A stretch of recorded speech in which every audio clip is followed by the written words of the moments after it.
The other day I saw this comment on one of my videos and it made me think, you can definitely damage the knee without using an oblique kick. Let's take a look. So this is the knee.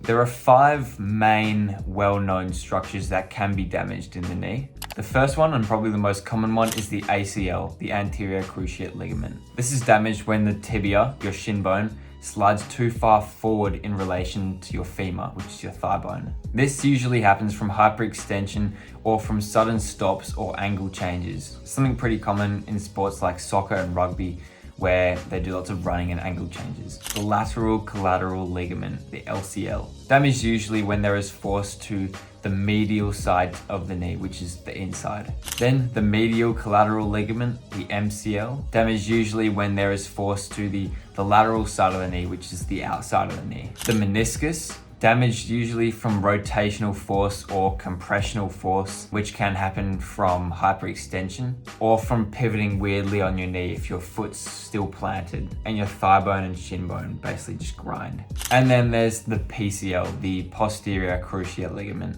This is damaged when the tibia, your shin bone, slides too far backwards in relation to your femur, which is your thigh bone. This usually happens from falling onto a bent knee or from getting a direct blow to your shin, which pushes the tibia back. Less commonly injured in MMA, but it's still definitely possible. Using roundhouse kicks directly targeted to the knee, not the thigh where you would usually kick, targeting the actual knee itself is definitely a viable technique. A kick to the knee from the outside can definitely damage the MCL, and a kick to the knee from the inside can definitely damage the LCL. This guy also mentions taking an angle and kicking the knee so it hyperextends. That is definitely a viable technique too, and does a similar thing to your opponent's knee as an oblique kick would. This kick also has the potential to damage the patella, which is your kneecap, and force it certainly out of its normal position. Hyperextending your opponent's knee through this kick or through an oblique kick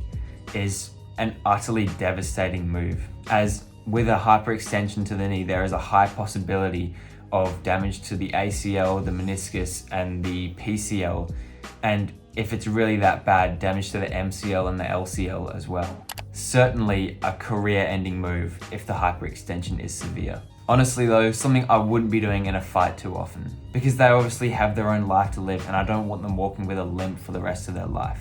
So as a quick disclaimer, these kicks that we've just spoken about should be definitely used only in controlled environments or in legitimate self-defense situations. If you want to see more educational videos like this from a small YouTuber centered around helping you improve at MMA around other life commitments such as work and university, consider subscribing. Thanks for watching.